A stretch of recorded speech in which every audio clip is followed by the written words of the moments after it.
Hi everyone, I'm Lori Jennifer. Thank you for being here. This video is going to be very controversial, and I'm not sorry. Because normally I live in a gray area between different opinions, different ideas, different viewpoints, and I can look in both directions and see where people are coming from. But when it comes to what I'm about to tell you, absolutely, without a doubt, there is only one way to look at this. So when I share openly on social media, and I've kind of brought this up in other videos too, but I get a lot of people that say the same thing over and over to me. And there's a few different things. It's like they're reading a script or something. But one of the things that they say to me is that I am a child abuser and I should have my children taken away. I'm also called a pedophile and a groomer for supporting my transgender child. And all they know about me is me saying that I have a transgender child right? Because there's always a purpose to me saying it. It's usually on a video of other transgender people or families with trans kids that my message is always something very supportive and beautiful, but people like to attack that. They don't want to see that. They don't want to see me talking openly.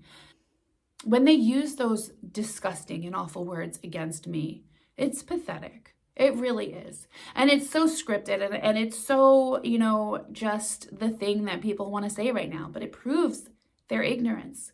Because if they understood anything about having a trans child or anything about abuse, they would not use those words. You're detracting from, you're taking away from the people that are really in these situations that need help. You can't overuse words like those just to throw them out there to bully people, because the words will start to lose their meaning, and that's not okay.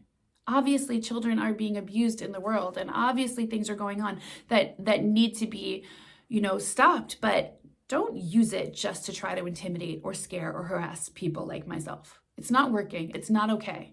So there are a few things that I wanted to talk about. I have notes here because I want to make sure that I get everything right.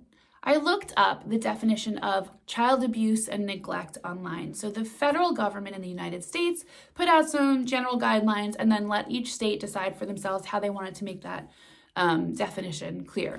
So I looked at nyc.gov, and there are two descriptions of what child neglect is.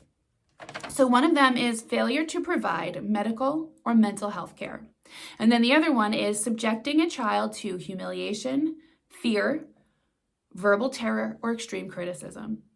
So when you support your transgender child, you are providing them with mental health care and medical care that is necessary for them so that they can live their lives as happy, healthy individuals. So it's the opposite of abuse because you're actually providing the care that your child requires, right? And then also, when it talks about humiliation and extreme criticism, when you don't allow your child to transition after they've told you that they need to transition, where they're sure of who they are, you're humiliating them. Like, I can't imagine taking a little boy and putting him in a dress and saying, hey, I like little girls. You're going to be a little girl. That would be wrong and unfair and cruel to that child and humiliating. But that's what we're doing to our transgender children when we don't let them transition. And I'm not saying that you have to jump on the ball right away and start that transition. And no, I'm not saying that at all. Of course, you need to take time, but you should hear your child. So to say to use that word abuse to a parent like myself, who is doing everything I can to provide the correct care for my child, you are way off. So the American Academy of Pediatrics has a lot of articles and a lot of information on supporting children in transition. So I will put some links in the description box, but I was looking through some of their websites and I did find one article that I really liked. The article was published in April of 2022, and it was really talking about a gender conference that a bunch of doctors were at and sort of what they were experiencing or what they were suggesting and saying there. But this particular article was written by author Moira Sligagi. And she wrote, I don't know if I said the name of the article, it's Why We Stand Up for Transgender Children and Teens. Okay, and this is the American Academy of Pediatrics. But she wrote, the emotional and psychological trauma of rejection, whether by family, friends, society, or lawmakers, can leave scars that never heal. When we fail to accept people for who they are, we pass painful judgments on them and create so much unnecessary emotional and psychological pain. She goes on to say that gender-affirming care can be life-saving. So that whole entire article is in support of trans children and so many more things that they have on their website. So please check it out if you doubt what I'm saying.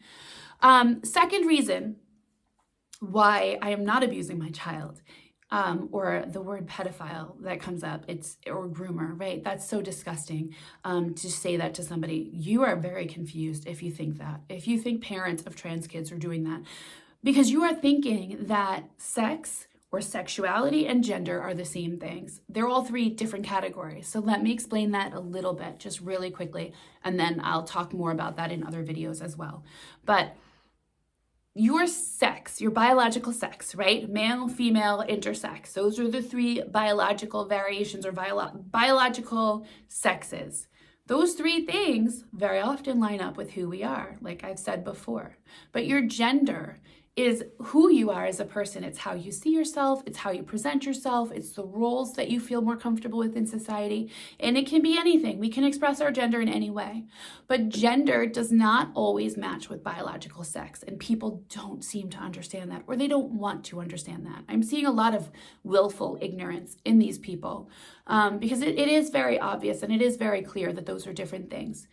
Your gender is a social construct. Gender has changed throughout time and throughout cultures. We play different gender roles based on what culture we're a part of or when we live, right? I mean, in medieval times, a king would wear high heels and long hair and have makeup on, all of these things that we associate with feminine. That was royalty and power, right? We associate certain things, colors, like boys used to always wear pink and girls always wore blue, and it switched around, but who cares, right? That's the thing. It evolves, it changes, trends and things like that change. So if a person is comfortable being who they are, that's what matters, right? How somebody dresses or presents or views themselves is not anything perverted about it. It's just who they are as a person. I'm a woman who hates wearing dresses and high heels. I don't like to wear them. Am I less woman because of that? No, that's just who I am. That's just how I present. The other thing is sexuality. People are very confused between gender, identity, and sexuality. And again, very different things. Your sexuality is who you're attracted to romantically or physically, who you have feelings for, right? Or who you think is attractive. And I hate to say this, but children can have asexuality.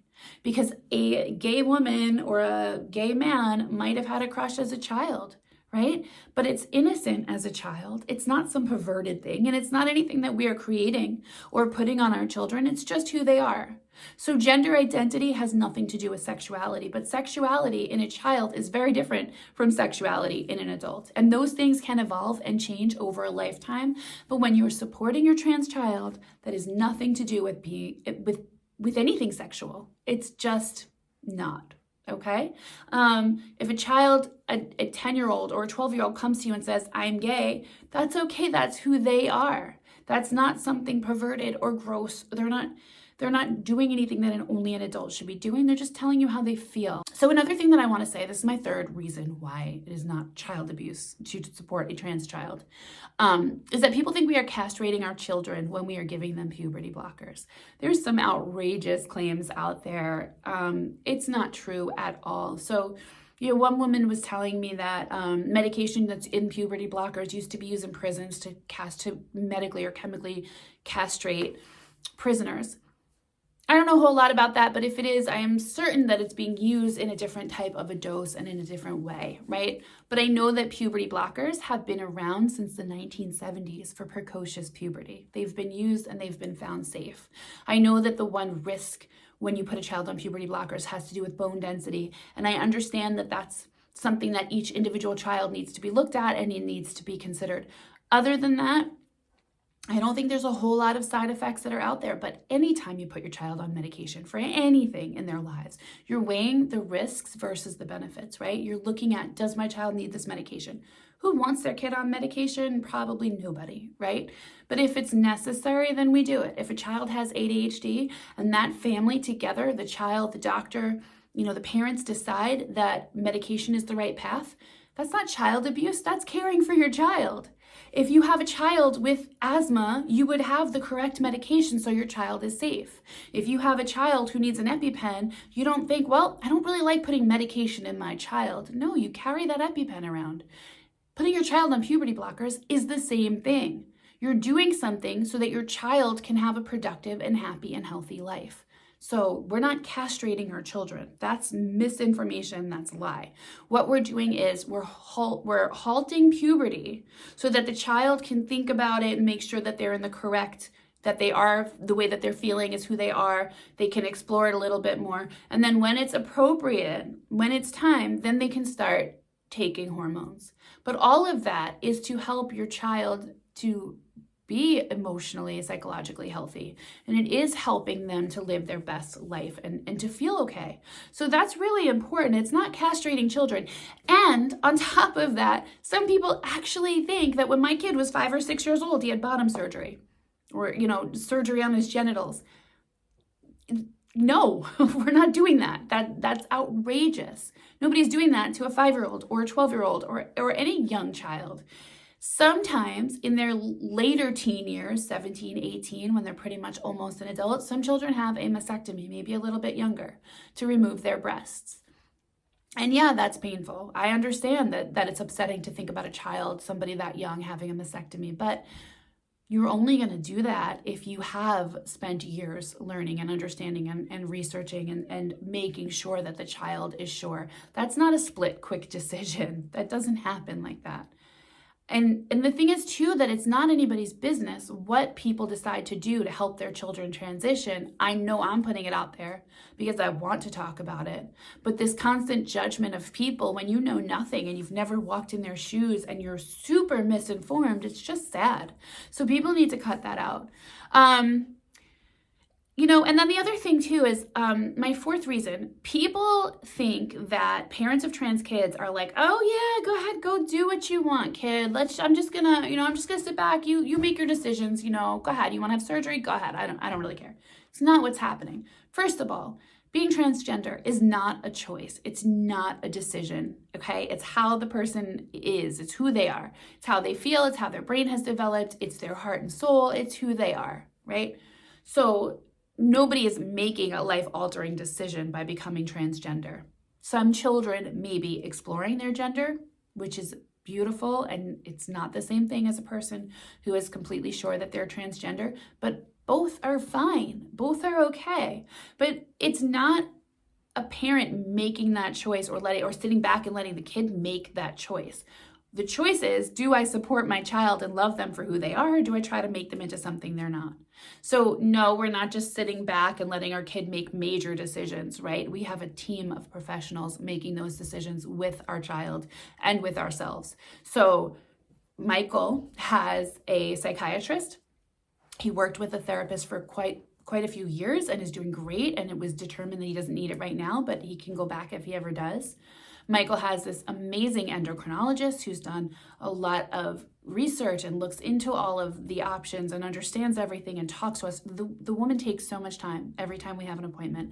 She sits and talks and goes through so many options and talks about future, what path he's on and what he's going to want to do in the future.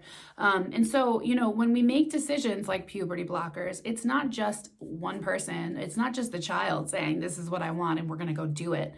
His pediatrician as well is on board and understands the situation and has supported us fully. So there's a team of us that are making choices carefully. And the choices are how you transition, what you choose to do in your transition. The choice wasn't to be transgender. So I hope people will understand that.